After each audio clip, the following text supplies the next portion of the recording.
Have you ever had the unexplained feeling of being watched? Or maybe you were walking up or down the stairs and something shoved you. You looked around and there was no one else there. Maybe you felt like you were possessed at times or not quite yourself. We're going to talk about all that and more. I'm your host, Ray Madrano, and welcome to Woo Woo.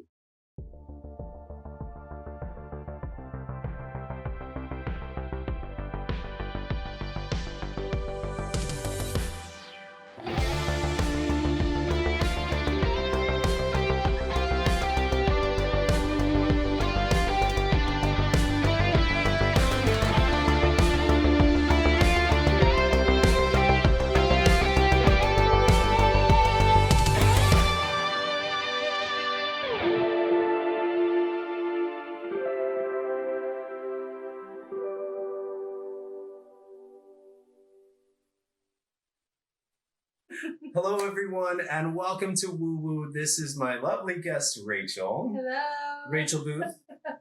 Rachel Boothe. So we get to do this again because of technical difficulties or just plain stupidness. Sorry, guys. This is my first person-to-person interview. I forgot to turn the mic on and plug it in. You know, that's kind of important. Thank you. At least we caught it early, right? Yeah. So Rachel and I met when we were working on a little show called 1923 in Butte, Montana. Big show, not little. Are you caught up? Yeah. Have you been watching all the episodes? Yeah. I just have not seen the episode tonight. I kind of been catching up with everything with my daughter, but who knows? She's probably already watched it. Yeah. Well, I'm sure the family. Do you guys do like a family thing every on Sundays, or do you do like a? Kind of. Party? Sunday's kind of like Willow and I's catch-up day, kind of I our love that family name. day. Oh, I love that. Yeah. Wait, do you ever watch Buffy? Buffy the Vampire Slayer? No. Well, I remember it back in the 90s. One of my favorite characters is a redhead, and her name is Willow. She's So that made me my think of daughter's that. a redhead and Willow. That's really A little cool. Merida. She's a very she's a very powerful character. She is a very powerful, spirit altogether. That kid. I'm telling you. So tell me more about you, or tell everybody else more about you. So you're more of a performer, correct? Like you. Yeah. You're an actress. Yeah, freelance actress. Sing, dance, do it all. Sing, dance, do it all. My heart's really in the theater. You know, I love giving that performance live on stage, feeling the energy from the crowd, giving it right back to them, hearing their laughs. Just get the adrenaline going. If you mess up, like it's out there, you know. You just keep rolling with it and creating it, and not one performance is going to be the same. It's live, It's art, baby. So can I know, exactly. Can I ask how long you've lived in Butte? I lived in Butte for 21 years now. Okay. That's a long ass time. It kind of is. Kind of sucked me in. Well, so this is how I remember us really bonding. I was in Ace Hardware, right? And I saw you and Eric, and I was just like, wait, they look really familiar, because we were masked the whole time when we were working. Exactly. So I didn't really know anybody's face and what From you looked here like. on up, It was your hair color, I was like, wait a second, I know them. And then we happened to be fighting over the same pickaxe, right? Like we were trying to get the same gear because we were gonna go crystal. Pounding. Well, it was serendipitous because you were gonna go somewhere to look for rocks, and Eric and I were like, "Hey, you want to go to Crystal Park?" And that's awesome. Ace Hardware was right next door to my house. We were just gonna go pick up some supplies, and we happened to bump into you. That was perfect. So it was a great day. Very serendipitous. And I deal with anxiety. A lot of people we have anxiety, right? And so I was just so nervous. I was so intimidated by going to Crystal Park. And I know it's public. It's wonderful if you guys are ever in Montana. You should definitely check out Crystal Park. It's wonderful. Open to the public, and you can go. It's like $5 for the day. Yeah. That's it. And you get to come home with some great treasures. Yeah. And the views are the best that you get to take away. For sure. And you're right. The views were incredible. The scenic views of the Pioneer Mountains are amazing. Yes, I'll post some pictures I'll edit them in. So I was intimidated though. I don't know. I was just a chicken shit about it. I was like, what if I go there and I don't have any crystals, and what if I don't find anything? And then I ran into you guys, and it was like a godsend, because then I could go with someone, and you were just the most glorious guide. And I gotta say though, I didn't realize it was going to be such a hike, going up the mountain and then carrying the shovel and the pickaxe and like all the things you got to take. And I was not cardio prepared. So it worked out a little bit. Well, the altitude doesn't help any, but there are main trails in case you're in a wheelchair or anything like that. So you can stay on the main path and everything. But we kind of just accelerated right up the middle, right in the heart of the mine. And we just went straight up. We did. And then when we were walking up, she found like right out, we were off the trail, and you were like, oh, there's a pocket, and there's a beautiful little crystal that you pulled right out. And I was like, I'm kind of like that with 4-leaf clovers too. That's really so cool. Weird. Yeah. You're so in tune. And you knew everywhere to go. Yeah, you picked out some great stuff that day. And then we found this really cool, was it a taco spot in Dillon? Yeah, a little taqueria in Dillon, Montana. We were looking for the bus though. It is open again. Of course, just like everywhere else in the country, they could not find enough help. And they need to catch up on rest. But if you're ever in Dillon, hit it up. Yeah. Wait, can you? Good stuff. Do you know what the name of it is? It's just the bus, the taco bus? It's like the taco bus. So big white taco bus. You can't miss it. That's really cool. Yeah. Dillon, Montana. Dillon, Check it out. Montana, of all places. Another thing that I discovered when I was in Montana and in Butte is that it's you know what? I'm going to backpedal. People, when I was working on Yellowstone, some people that I met told me about Butte. And this is when they were kind of scouting out 1923 and they were trying to figure out if they were going to film there. And they said, oh my God, if you go to Butte, like, it is so depressing and the suicide rate there is so high. And people are talking about this and I'm like, so, like, who cares? Like, it's just a town, it's just a place. And then I had to go to Livingston at one point, and you pass through Butte to get to Livingston. And I remember driving past Butte, and I was like, wow, this is really cool. Like, and you saw the levels from the mining, like you see different levels in the big crater. What is it called? That is actually an open pit. A pit. Okay, yes, yeah. It's actually an open mine now, and you don't see a lot of underground mining anymore. Butte is one of the very last places you're going to see those gallus frames, and those were actually the elevators that took you up and down out of the mines. Wow.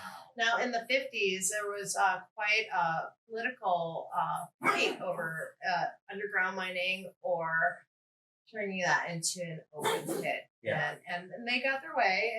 They shut down the underground mining and created that open pit, and it's just nice.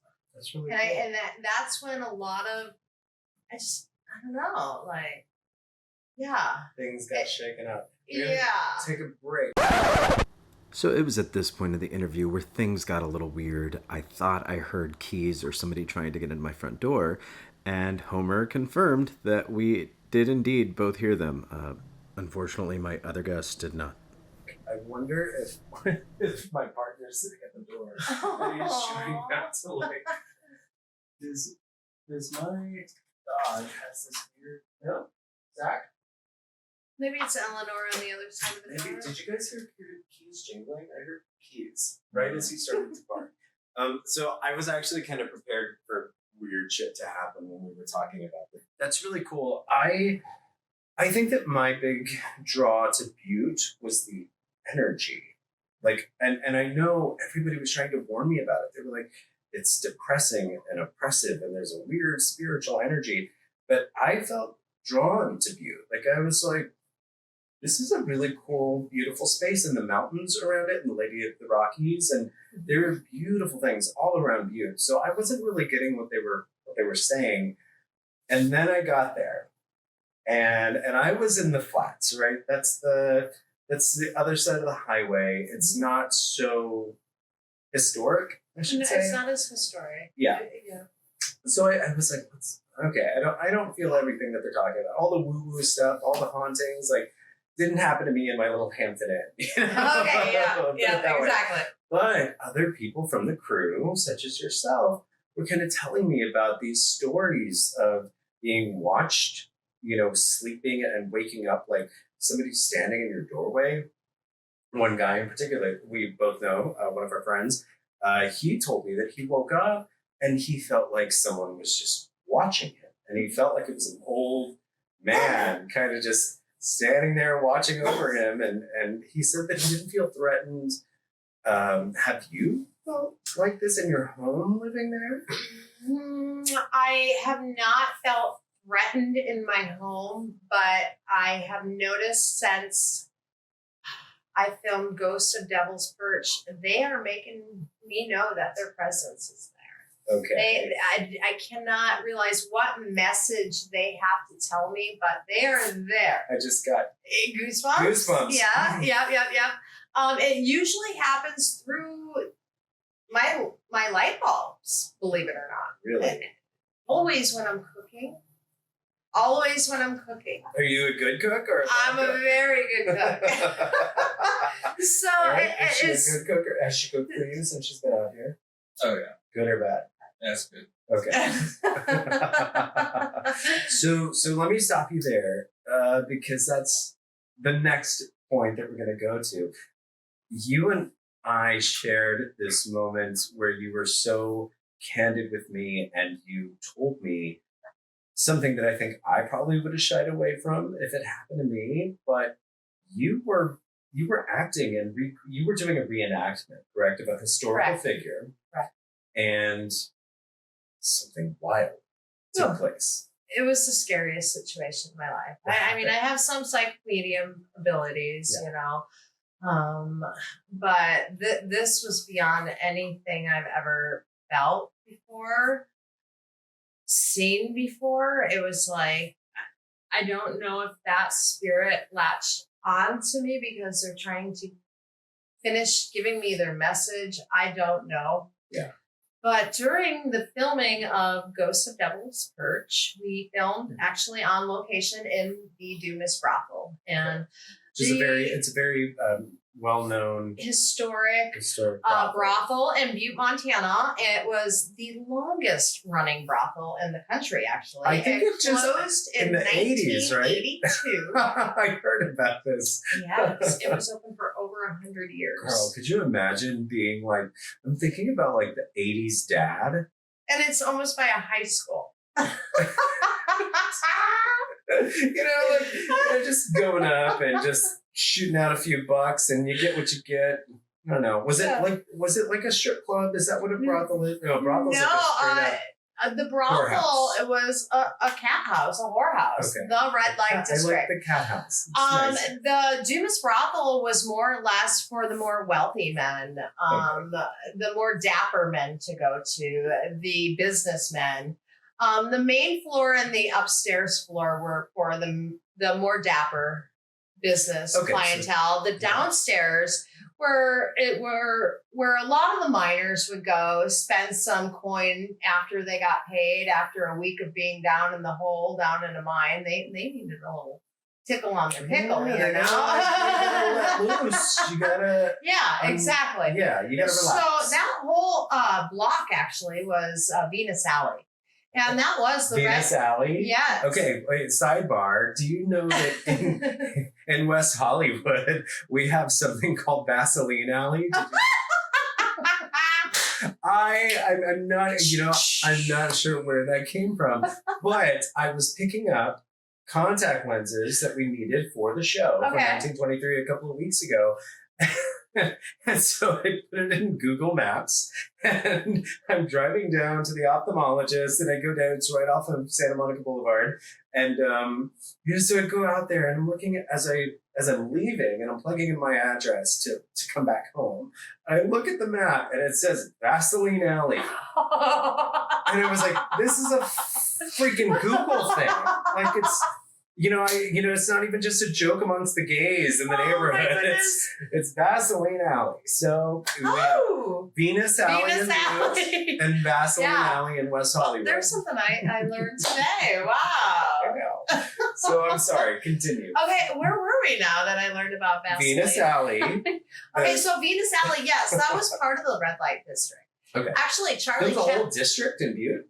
Yes, Like how many houses? Or pretty much from where the silver dollar is all the way on down to Oh. Mercury, Arizona. All of that on Mercury was the red light district. A lot of horrors. Actually, Working women, we like to call them. yeah. And it was a melting pot. You had all different cultures there. And it was a very dark area too, because a lot of those women were addicted to, laudanum and heroin. And they had all kinds of diseases or died of abortions that they would give to themselves, or, and all kinds of nasty diseases. Yeah. A lot of women went to work as a prostitute after their husband died in the mines. Wow. And they had to feed their Oh my children. God, I never even thought about that. You have to make ends meet. Your husband died in a mine. Yeah. Or, whatever, Or incident they were can starving to just get recognized or just make a living, or they just, but it was a sad, depressing place. I'm not going to lie. Yeah. But there's a lot of rich history there. Yeah. I portrayed Elinore Knott. She was the head madame. She owned the Dumas Brothel. She was the lady in charge. Yeah. And she was murdered. Wow. Elinore Knott, yes. She was the head madame for the Dumas Brothel from, I want to say, the late 30s, maybe 40s, all the way into the 50s, late 50s. Okay. How old was she when she died? I want to say she was about my age, a little bit older in her mid. We don't have to give that out, by the way. She was actually maybe even in her 50s. I can't pinpoint that because, to this day, I have done so much research on Elinore. I have scoped out the archives. I can't find one picture of her. No, Elinore ran the Dumas Brothel. She was in charge. And during that time period, she actually fell in love. She was a mistress to a very, very well-known, wealthy businessman in Butte, Montana. Okay. And of course, he was married. Of course. But the drama. Yeah. The salaciousness of it. She finally got her way, and he was going to leave his wife. And that was very unheard of back in the 50s. Yeah. They kept their romance very hush-hush and quiet, and they had to. He was married. Elinore would write to her friend in Spokane, Washington. Okay. So she confided in all of her sultry salaciousness. Yes. And she let her friend know, we are running away together. My lover and I, and we're coming to your house. This is the night we're leaving. We're coming. He's leaving his wife. We're on our way. Wow. That never happened. Yeah. Elinore waited for her lover, so they say, pacing back and forth with her luggage, and her lover never showed. Was this at the brothel? It was at the brothel. He never showed up, and to this day we still don't know who he is. Apparently, from the coroner's report, Elinore died of a broken heart, a heart attack in her bed at the Dumas Brothel with just a suitcase next to her bed. Really? That's it. Do you believe that? No, not at all. And to this day, Butte politics are still better keep my trap shut. Well.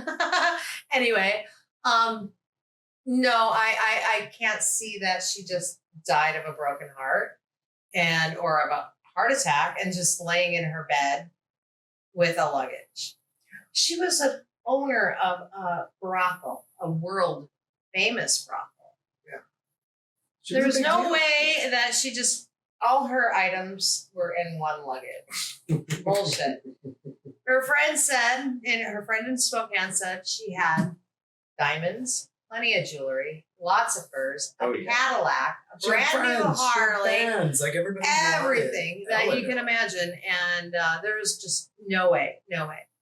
And I believe that it's a bunch of BS, because when I was filming Ghost of Devil's Perch, and the makeup artist I was playing the ghost of Elinore at that time. The makeup artist woke me up around 2:30 in the morning. Oh my God. Yes. Guilty. We do that. We do that sometimes. They were filming in Butte. It wasn't my scene or anything like that. So I'm just like, okay, I'm gonna go to sleep. My legs were kicked out in a chair. I was sitting up like I would be in an airplane. I had 2 heaters around me. I was woke up at Oh, so you were on set. I was on set in the Dumas Brothel, excuse me. Hello, 2:30, 3:30 in the morning. I was already on set. We're still filming and everything. I get woke up. They touched up my makeup, and it's time to put your contacts in. I said, contacts? Yeah, we got to put these contacts in because you're playing Ghost of Elinore. Okay. Well, these contacts actually covered my pupils. So scleral lenses, they're wild. You can't, if you really want to know what it feels like to be blind, pop some of those in. They're horrible. They're absolutely wretched. Yeah. Wretched. For an hour of my life, I truly know what it feels like to be blind. Yeah, it's very uncomfortable. But that is when all the magic happened. And I'm not saying magic, the darkness happened. Yeah. I really started seeing visions then, and the energy switched completely. It was like I got sucked into this other realm, and I was there. And during that time, I don't know what was holding me down in that chair, but they're like, "Okay, we got your contacts in, Rachel. It's time to get up now." Like I said, I had my legs out in front of me on another chair. They were crossed. I was sitting up in the chair. I just had to put my eyes up so they could put the contacts in. Yeah. Something was holding me in that chair, right? I could not get up. I could not get up. And they're like, come on, quit joking around. I'm like, I can't move. I was paralyzed. Yeah. I couldn't move. 2 men had to get me out of that chair. Just a regular office chair, they had to pull my legs down and literally yank me out. I don't think she's joking here. I was like, I told you I'm not joking. Yeah. Something was pinning me down. They didn't want me to move. I don't know if it was some of the other spirits of the forest protecting me. I don't know what it was. But the energy just shifted completely, and it was dead cold in there. I was just shivering, and I couldn't see anything. I was blind. So I had one person next to me. The director was next to me, and somebody else was behind me. I don't know who it was. And we went down the main hallway in the Dumas Brothel, and then up the stairs. And we were going to Elinore's bedroom. Well, when we were going up those stairs is when really the visions I seen really started to happen. I felt like I was being attacked. I was going to say, were they violent? It was like, it was very violent. It felt like I was being attacked.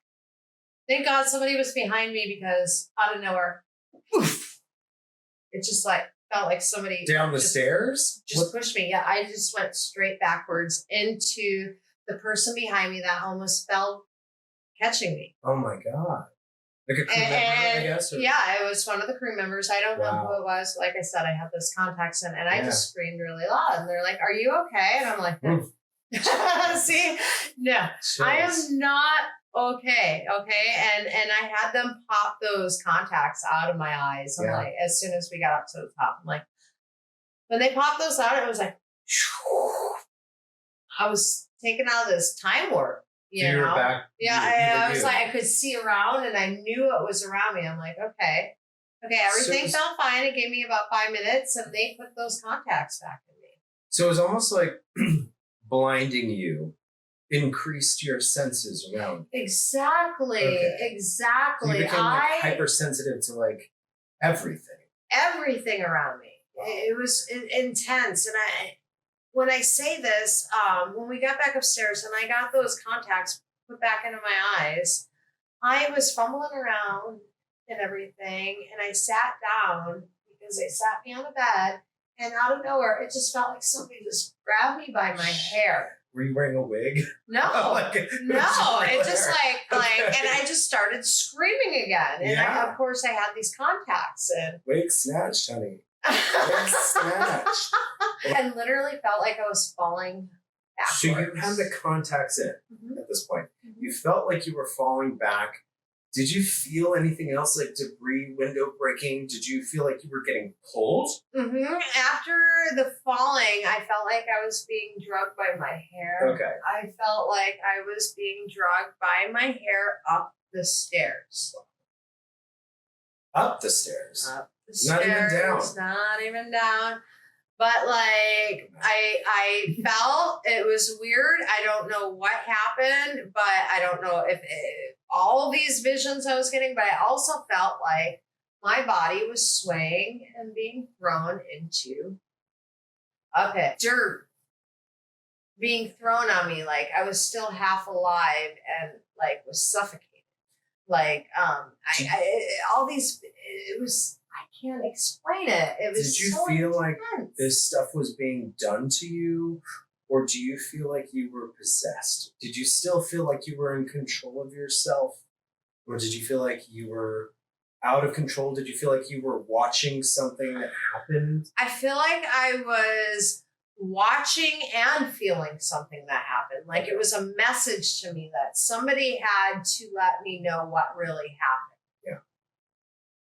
I really, Do you think it was Elinore? Or I- do you think it was another? I feel like it was Elinore because I'm not going to lie, during that time period, I was seeing a man in our stories.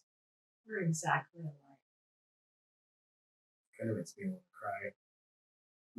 And I don't know if she was protecting me. And this very well-known man was, Wow. you know, I Wow.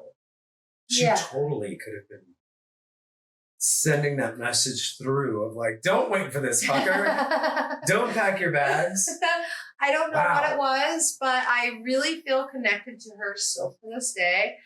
I think almost as if she's jealous of me in a way. I You think got she away. haunts You got my away. daughter a little bit. Really? She thinks on my daughter. Like I've never had any paranormal activity in our home since I filmed that. I was going to say, Yeah. until Yes. the lights. And flickered. it's my daughter that really gets attacked the most. No, Actually. really? Yes. This yes. happens like to this day. Mhm. Like, Yep.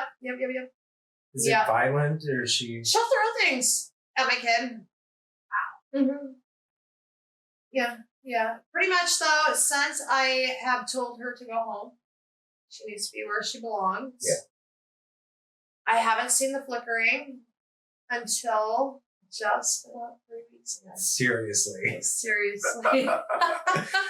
Eleanor knew that you were coming here to talk shit about her. No, I'm kidding. No, it's just and out of all to make a peace offering too with her, I bought roses and flowers and I take them to her grave. We That's found sweet. online where her grave site was at. Can I ask? But where I it is? Can we didn't find divulge it. That? Or is it No. no. It's in Butte, right Okay. across the street from Walmart, actually. No way. Yeah. Oh, so it's And really I not- could not find her grave for the life of me. My daughter and I were like just cruising around in the graveyard, and Aw. out of all people, my daughter found it. Wow. Yeah. And to be honest with you, since then she hasn't been knocking my daughter out and throwing stuff at her. She hasn't been. No. Wow. No. But that energy is still there. I don't know if she's just looking out after me. I don't know what it is, but Yeah. I have not been back in that building. Yeah.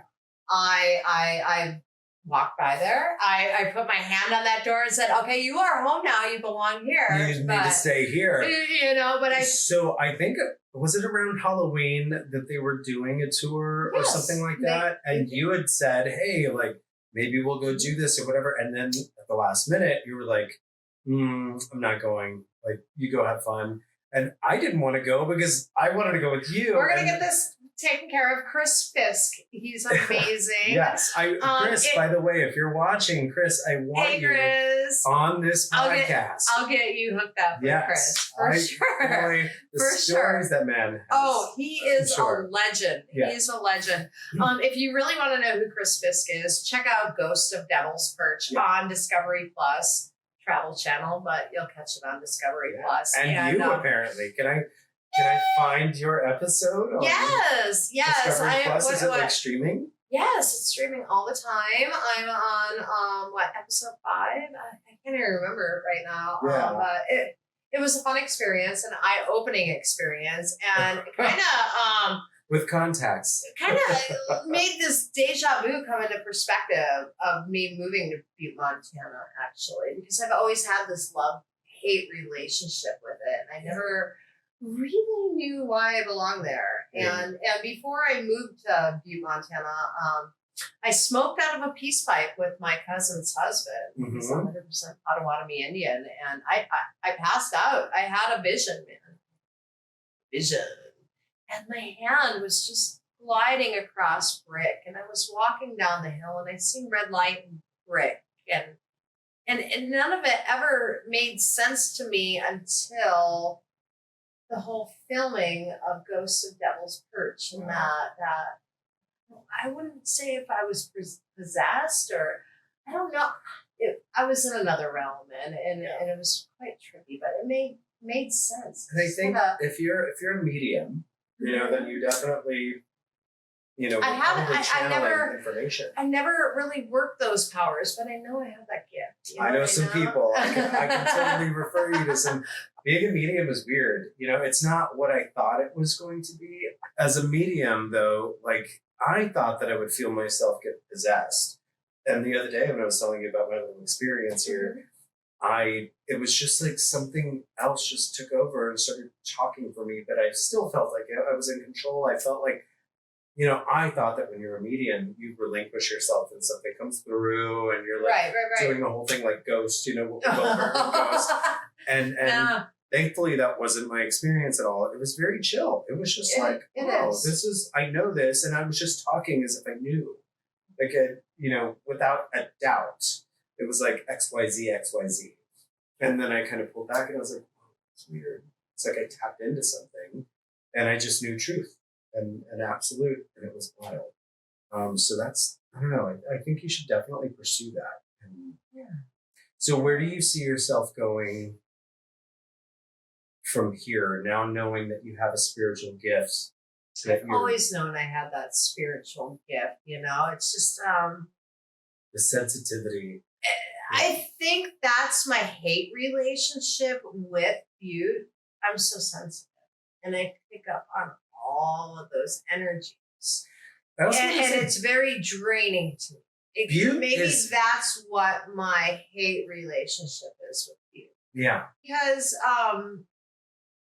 in Ghost of Devil's Perch, they use copper for picking up spirits. Really? Like dowsing rods? And yes, exactly. Okay. And you gotta think, we're the richest hill on earth, in the world.